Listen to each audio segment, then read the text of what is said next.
Hello, Radhe Radhe. कैसे हैं आप सभी? आशा करते हैं आप सभी अच्छे से होंगे, ठीक है, और पढ़ाई कर रहे होंगे। तो आज की क्लास हमारी किसकी है? हिंदी की है। सीटेट के लिए स्टेट या जितने भी टीचिंग एग्जामिनेशन होते हैं उसमें हिंदी का जो रोल होता है, ठीक है। तो इस तरीके से हिंदी पूछी जाती है। आइए आज हम क्वेश्चन को सॉल्व करते हैं और देखते हैं। नीचे दिए गए गद्यांश को पढ़कर पूछे प्रश्नों को सबसे उपयुक्त उत्तरों के लिए प्रयुक्त करना है।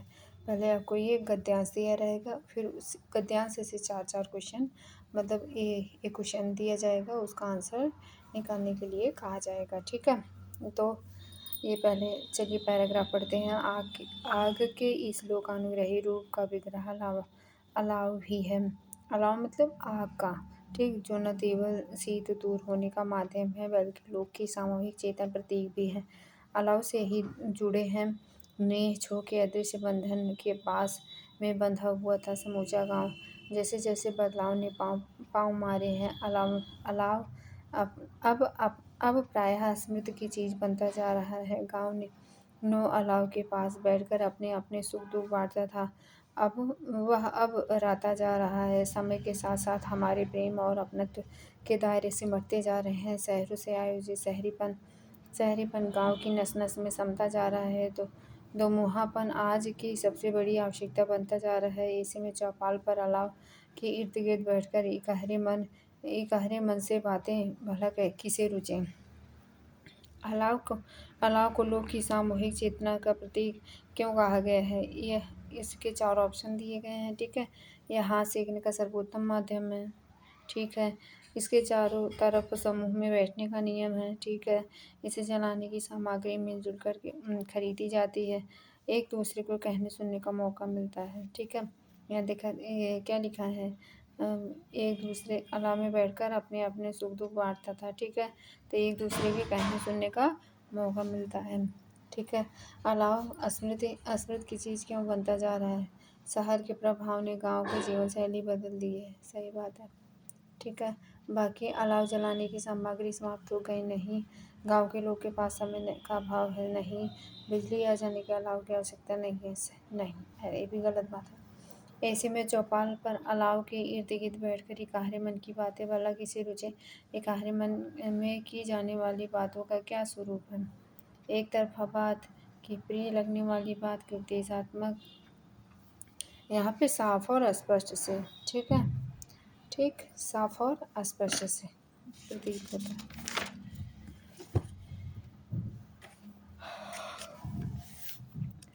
अब वह अब सहराता जा रहा है। लेखक ने रेखांकन शब्द को किस भाव के लिए किया है? आधुनिक होने का भाव, सामूहिक समाप्त होने का भाव, शहर में बस जाने का भाव, सभी एवं आधुनिक होने का भाव। सामूहिकता समाप्त होने के भाव को कहा है, ठीक है। गद्यांश के अनुसार कौन सा व्यवहार शहरीपन की ओर संकेत करता है? अलाव का न जलना, इकहरे मन से बात करना, अपनेपन का भाव कम होना, सीधे मतलब क्या? अपनेपन का भाव अब कम हो गया है, ठीक है। नेह छो का अर्थ होता है स्नेह। नेह छो का अर्थ क्या होता है? स्नेह। तो मोहापन से तात्पर्य क्या है? 2 विषयों पर एक साथ चर्चा करना, नहीं, अवसर के अनुसार बात करना, नहीं, कभी कुछ तो कभी कुछ कहना, ये आपके दो मोहापन होता है, ठीक है। लोकानुग्रही का संधि विच्छेद है। लोकधन अनुग्रही, लोकानुग्रही, लोकानुग्रही, लोकानुग्रही, लोकानुग्रही का संधि विच्छेद है। लोकधन अनुग्रही, आ मिलके बड़ा आ होगा तो दीर्घ संधि हो गई, ठीक है।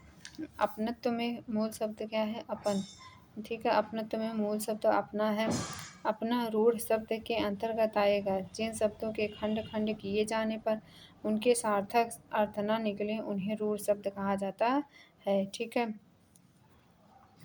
अब एक बार रिवीजन कर लेते हैं, देखते हैं क्या है। फिर से देखिए, अलाव को लोक की सामूहिक चेतना प्रतीक क्यों कहा गया है? क्योंकि एक दूसरे के कहने सुनने का मौका मिलता था। गांव वाले आपस में बैठ करके, ठीक है, तो वो आग भी सेकते थे और आपस में क्या करते थे? बातें भी करते थे। लेकिन अब ऐसा समय आ गया है कि कोई किसी के पास बैठने का भी समय नहीं है, ठीक है।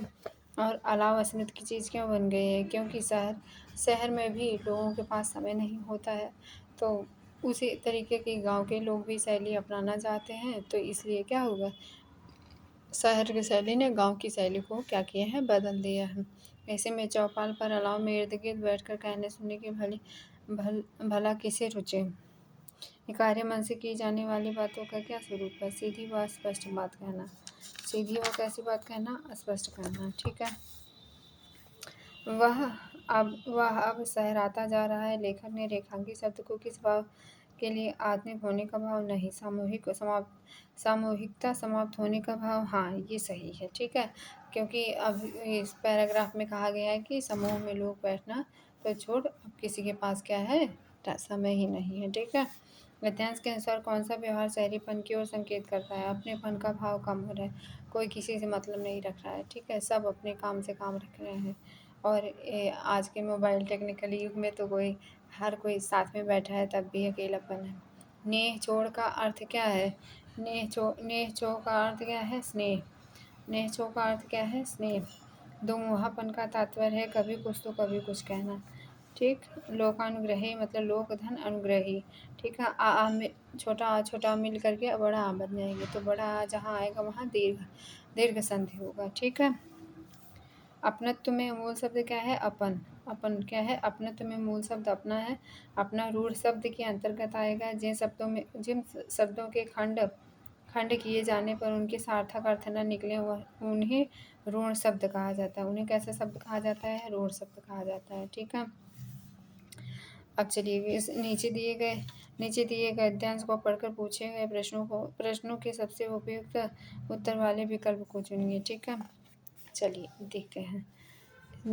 बहुत दिनों बाद मुझे धूप ने बुलाया, ताते जल नहा पहन श्वेत वसन आई, खुले लान में बैठ गई दमकती लुनाई, सूरज खरगोश धवल गोंद उछल आया, बहल दिनों बाद मुझे धूप ने बुलाया, नभ के उद्यान छल तले भेज टीला, पड़ा हरा फूल कड़ा मेज पोस पीला, वृक्ष खुली पुस्तक हरी पृष्ठ फड़फड़ाया, बहुत दिनों बाद मुझे धूप ने बुलाया, पैरों में मखमल की जूती सी क्यारी, मेघ ऊन का गोला बुनती सुकुमारी, डोलती सिलाई हिलता जल लहराया, बहुत दिनों बाद मुझे धूप ने बुलाया, ठीक। बहुत दिनों बाद मुझे धूप ने बुलाया, ताते जल नहा पहन श्वेत वसन आई, खुले लान में बैठ गई दमकती लुनाई, सूरज खरगोश धवल गोंद उछल आया, बहुत दिनों बाद मुझे धूप ने बुलाया, नभ के उद्यान छत्र तले भेज टीला, पड़ा हरा फूल कढ़ा मेज पोस पीला, वृक्ष खुली पुस्तक हरी पृष्ठ फड़फड़ाया, बहुत दिनों बाद मुझे धूप ने बुलाया, पैरों में मखमल की जूती सी क्यारी, मेघ ऊन का गोला बुनती सुकुमारी, डोलती सलाई हिलता जल लहराया, बहुत दिनों बाद मुझे धूप ने बुलाया, ठीक है। तो ये क्या है? गद्य पद्य है, ठीक। कवि ने सूरज के लिए किस उपमान का प्रयोग किया है? पीले मेजपोश पर हरे फूल काढ़े हो गए, या खुली पुस्तक ने पन्ने फड़फड़ा रहे हैं, कोई युवती ऊन का गोला बुन रही है, सफ़ेद रंग का खरगोश उछल कूद कर रहा है। ये यहाँ पे सही होगा, ठीक है। बहुत दिनों बाद मुझे धूप ने बुलाया से कोहरे भरे शीत के बाद क्या है? निकली धूप निकली है। बहुत दिनों बाद मुझे धूप ने बुलाया से क्या तात्पर्य है कि ठंड का मौसम है, कोहरा छाया हुआ है, कोहरे के बाद बहुत दिनों बाद क्या निकली है? धूप निकली हुई है। कभी का आशा है, ठीक है। धूप किस रंग का वस्त्र पहन कर आई है? धूप धवल गोंद बन के आया, मुझे धूप ने बुलाया, नभ के उद्यान चले श्वेत ये रहा, ताते जल नहा पहन श्वेत बसन आई, तो श्वेत का मतलब क्या हुआ? सफ़ेद, ठीक है। ताते जल नहा में किसके स्नान का उल्लेख है? धूप का। किसका? ताते जल नहा पहन, देखो यहाँ ताते जल नहा पहन, ताते जल नहा पहन श्वेत वसन आई। इसमें किसका उल्लेख है? किसका उल्लेख है? धूप का। किसकी बात हो रही है? धूप की। ठीक है। पद्य में किसकी चर्चा हो रही है? धूप की हो रही है। ऊन मेघ ऊन का गोला बुनती सुकुमारी से आशय क्या है? नभ में श्वेत बादल उड़ रहे हैं। नभ में श्वेत बादल क्या हो रहे हैं? उड़ रहे हैं। ठीक है। समुद्र में लहरें उफन रही हैं। नहीं। आकाश में सतरंगे बादल छाए हैं। नहीं। वृक्ष पर पत्ते लहरा रहे हैं। नहीं। ठीक है। तो इस रिलेटेड क्या है? नभ में जैसे आकाश में क्या होता है? श्वेत मतलब बादल जो छाए हुए रहते हैं वो या बादल उड़ रहे होते हैं, उन्हीं के लिए कहा गया है। ठीक। मुझे धूप ने बुलाया में अलंकार क्या है? उपमा। मानवीकरण। मानवीकरण अलंकार कहाँ होता है? देखो, जब प्राकृतिक वस्तुओं जैसे पेड़ पौधे बादल धूप झरना नदी आकाश आदि में मानवीय भावनाओं का वर्णन हो मतलब क्या? निर्जीव चीज़ों का जहाँ पर वर्णन किया जाता है, निर्जीव वस्तुओं को सजीव दिखाया जाता है, तो वहाँ पे क्या होता है? मानवीकरण अलंकार होता है। तो या मुझे धूप ने बुलाया, धूप कैसी है? निर्जीव है, तो वहाँ पे क्या होगा? मानवीकरण होगा। ठीक है। मानवीकरण अलंकार फिर से समझ लेते हैं हम। जब प्राकृतिक वस्तुओं जैसे पेड़ पौधे बादल धूप झरना नदी आकाश आदि में मानवीय भावनाओं का वर्णन हो यानी निर्जीव चीज़ों में सजीव होना दर्शाया जाए, तो वहाँ क्या होता है? मानवीकरण अलंकार होता है। फूल हंसे कलियां मुस्काई। ठीक है। मेघ आए बड़े बन के संवर के। ठीक है। भाषा की पाठ्य पुस्तकों में पहेलियों और वर्ग पहेलियों को शामिल करना क्या होता है? विद्यार्थियों में समालोचनात्मक चिंतन योग्यता का विकास करता है। विद्यार्थियों में प्रभावपूर्ण संप्रेषण की योग्यता, ये पहला सही है। आपकी कक्षा में एक दृष्टिबाधित विद्यार्थी है। एक भाषा शिक्षक के रूप में आप क्या करेंगे? उस बालक के साथ सहानुभूति क्यों करनी? हर एक बच्चा क्या है? समान है। ठीक है। सहानुभूति की दृष्टि से, बेचारे की दृष्टि से किसी को नहीं देखना है। ठीक है। बालक को अन्य बच्चों की तुलना में निम्न स्तर से निष्पादन की छूट देंगे? नहीं। क्यों छूट देंगे? ठीक है। वो भी बच्चा है, उसके अंदर भी क्या है? एबिलिटी है, स्किल्स है, वो भी कर सकता है। नियमित कक्षा कार्य में उसकी मदद करेंगे और उसके साथियों को मदद करने के लिए कहेंगे? नहीं। मदद तो हल्की फुल्की कर सकते हैं, लेकिन रोज़ाना की नहीं। ठीक है। मतलब हर समय हम उपलब्ध नहीं होंगे। कोई भी हर समय किसी बच्चे के साथ उपलब्ध नहीं हो सकता, तो उसको ऐसी मेंटल एबिलिटी या ऐसी प्रोवाइड करनी चाहिए कि वो खुद से सेल्फ इम्प्रूवमेंट कर सके। ठीक है। उस बालक के साथ सामान्य व्यवहार करेंगे और उसे सब उसको जिस चीज़ की दृष्टिबाधित है, तो उसे हमें देखने के लिए और देखने वाली वस्तुएं प्रदान करेंगे, जिससे वो क्या करे? जिससे वो चीज़ों को अच्छी तरीके से देख सके और समझ सके। ठीक। प्राथमिक स्तर पर शिक्षार्थियों के आकलन के दौरान एक भाषा शिक्षक को मुख्य रूप से निम्नलिखित में से एक पर ध्यान देना चाहिए। औपचारिक साप्ताहिक परीक्षा और उसे प्रगति पत्र में दर्ज करना चाहिए। एक अवधि के अंत में परीक्षा लेना या उत्तीर्ण अनुत्तीर्ण घोषित में सहायता करनी चाहिए। ये दोनों निगेटिव है। ठीक है। शिक्षार्थियों के निष्पादन के बारे में विविध तरीकों से जानकारी एकत्रित करना शिक्षार्थियों के निष्पादन के बारे में विविध तरीकों से जानकारी एकत्रित करना तथा उसे शिक्षार्थियों को उनके माता पिता के साथ साझा करना। ठीक है। उनके माता पिता के साथ हम क्या कर सकते हैं? साझा कर सकते हैं। ठीक है। भाषा के अभ्यास में बुद्धि एवं विविधता लाने वाले प्रतिदिन कार्य नियम के रूप में दत्त कर देना। ठीक है। ये भी आपका राइट आंसर नहीं है। ठीक। इसमें क्या? शिक्षार्थियों के निष्पादन के बारे में विविध तरीके की जानकारी एकत्र करना। शिक्षार्थियों जो बच्चे हैं, मान लीजिए उनमें कुछ भी प्रॉब्लम है, तो आप क्या करेंगे? उनके बारे में सारी बातें मतलब उनको समझेंगे, फिर उसके बाद उनके पेरेंट्स से भी बात कर सकते हैं। ठीक है। कि बच्चा आपका मतलब ऐसा क्यों है, इसमें क्या योग्यता है या ये क्या मतलब कमी है, इसको कैसे इम्प्रूवमेंट किया जाए। निम्नलिखित में से कौन सा रंगीन चित्रों एवं बड़े अक्षरों में मुद्रित बड़ी पुस्तक के उपयोग के बारे में सही नहीं है, ठीक है। रंगीन चित्र वाली पुस्तक है और बड़े बड़े अक्षर वाली है, ठीक है। तो उसके बारे में क्या सही नहीं है यहाँ देखना है। तो सही नहीं है मतलब जो नेगेटिव आंसर होगा वही इसका क्या होगा, राइट आंसर होगा, ठीक है। यह एक ऐसा सृजनात्मक और कलात्मक अधिगम वातावरण प्रदान करती है जिसमें बच्चे अधिक प्रतिक्रिया देते हैं। ये तो सृजनात्मक जहाँ है वो क्या होता है, पॉजिटिविटी को शो करता है।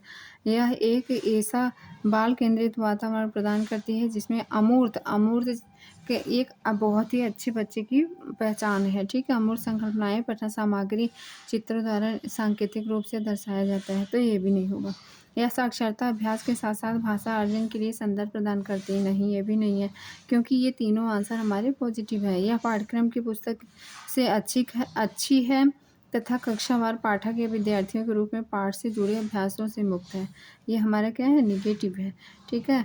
तो हमारा यही आंसर क्या हो जाएगा, राइट हो जाएगा, ठीक। ये बच्चे एक या एक से अधिक भाषाओं के ज्ञान के साथ विद्यालय में आते हैं। एक से अधिक भाषाओं का ज्ञान बच्चों को सहायता करता है अन्य भाषाओं एवं अन्य विषयों को आसानी से क्या करते हैं, सीखने में, ठीक है। यही राइट आंसर है। कक्षा 3 की विद्यार्थी की कॉपी को देखते समय भाषा की शिक्षिका ने कुछ त्रुटियां देखी और महसूस किया कि महसूस क्या कर सकती है, बच्चे लापरवाह हैं इसलिए वह त्रुटियां करते हैं, ये गलत बात है। बच्चे त्रुटियां करते हैं एवं दोहराते हैं क्योंकि उसके लिए उन्हें दंड नहीं दे रही हैं, दंड तो कतई नहीं देना है, ठीक है। बच्चों की त्रुटियां स्वाभाविक हैं और उनके अधिगम का संकेतक है, वेरी गुड, ये बहुत सही बात है, ठीक है, कि त्रुटियां हमारे क्या हैं, स्वाभाविक हैं। अगर हम भी कोई भी कार्य करते हैं तो उसमें हमारी त्रुटियों की संभावना भी उतनी ही रहती है, ठीक है। एक शिक्षिका के रूप में उसे इस प्रकार त्रुटियों पर ध्यान नहीं देना चाहिए। वही जब एक शिक्षिका ही नहीं ध्यान देगी तो कौन ध्यान देगा बताओ, क्योंकि ये त्रुटियां अधिगम के लिए महत्व नहीं रखती हैं, ये निगेटिव है, ठीक।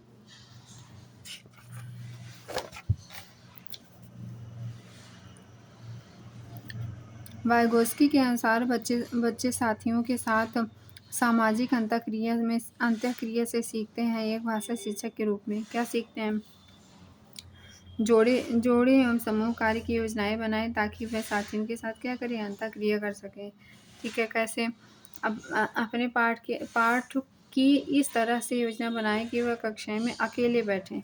अकेले बैठने से क्या नॉलेज मतलब क्या हो जाएगा बताओ, बच्चा जब अकेला बैठेगा तो वो अपने को रिग्रेट फील कर सकता है, ठीक है। अकेले बैठने में हेजिटेशन आ सकती है तथा कक्षा में अंतःक्रिया एवं बातचीत किए बिना कार्य करे। अगर बातचीत नहीं करेगा तो एक दूसरे से मतलब कुछ सीखेगा नहीं, ठीक। तो ये निगेटिव है। ऐसी पाठ योजना बनाएं जिसमें अंतःक्रिया से बचने के लिए खेल और चर्चा शामिल ना की जाए, ठीक है। खेल और चर्चा क्या है, शामिल ना की जाए। भाई खेलेगा नहीं तो बच्चा एक्टिव नहीं रहेगा, ठीक। कक्षा में अनुशासन बनाए रखने के लिए प्रोत्साहन, पुरस्कार एवं दंड का प्रयोग करें। भाई ये बाहरी सारी जो इंटरनल मोटिवेशन नहीं होती, जबकि ये सारी क्या है, एक्सटर्नल मोटिवेशन है, तो ये हमारे लिए इम्पोर्टेंट उतना नहीं होती हैं जितना कि इंटरनल मोटिवेशन होता है। जोड़े एवं समूह कार्य के लिए योजना बनाएं ताकि वह साथियों के साथ अंतर्क्रिया कर सकें। ये दैट इज़ राइट आंसर, ठीक है। निम्नलिखित में से कौन सा तरीका भाषा शिक्षक के द्वारा अपनाया जाना चाहिए। धारा प्रवाह बोलने वाले विद्यार्थी को कक्षा में अनुकरणीय विद्यार्थी के रूप में स्वीकारना चाहिए। कक्षा हेतु कुछ कठोर नियम बनाना एवं सुनिश्चित करना चाहिए कि उनके बिल्कुल नहीं, ठीक है। यह सुनिश्चित करना चाहिए कि उनके कक्षा में सभी विद्यार्थी महसूस करें कि उन्हें स्वीकृति एवं महत्व दिया जा रहा है, चाहे वह किसी भी भाषा, सामाजिक एवं सांस्कृतिक पृष्ठभूमि से संबंध रखते हो। ये राइट आंसर है। भारतीय कक्षाएं बहुभाषी कक्षाएं होती हैं। बहुभाषिकता के इस संदर्भ में ध्यान में रखते हुए प्राथमिक स्तर पर बहुभाषी कक्षा के बारे में निम्नलिखित में से कौन सा एक सर्वाधिक उपयुक्त है, मतलब सबसे अच्छा है, ठीक है। शिक्षक को शिक्षार्थी की भाषा को नज़रअंदाज करते हुए बिल्कुल नहीं, नज़रअंदाज तो करना ही नहीं है, ठीक है। और घर की भाषा में मातृभाषा घर पर बोलनी चाहिए, नहीं ऐसा नहीं है।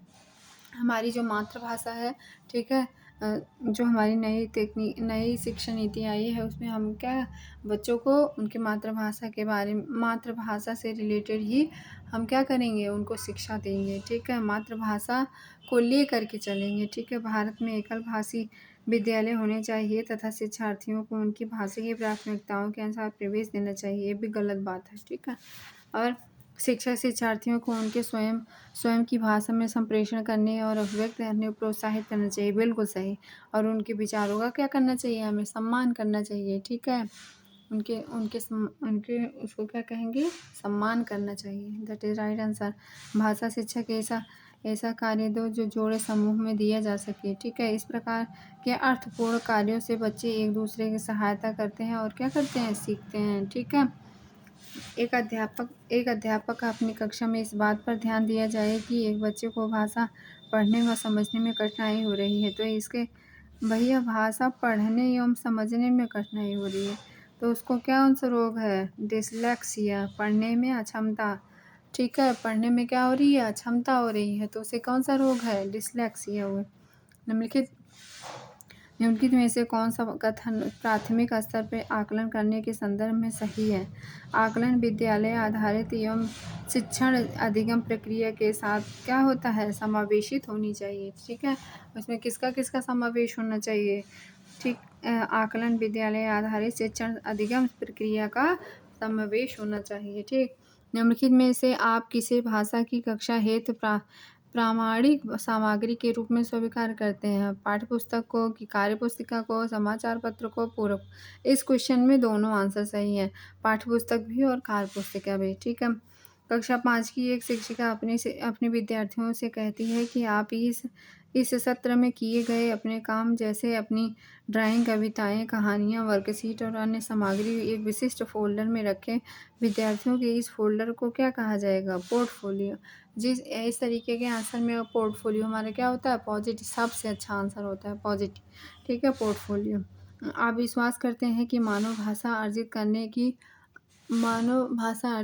की क्या है, क्षमता के साथ ही जन्म लेते हैं। आपका विश्वास निम्नलिखित में से किस धारणा या सिद्धांत से मेल खाता है, सक्रिय अनुकूलन या सहज ज्ञानवाद या भाषा अर्जन उपकरण पूर्ण बल। हमारा जो है, आप विश्वास करते हैं कि मानव भाषा अर्जित करने की क्षमता के साथ ही जन्म लेते हैं। आपका विश्वास सहज ज्ञानवाद की धारणा या सिद्धांत से मेल खाता है। That is right answer.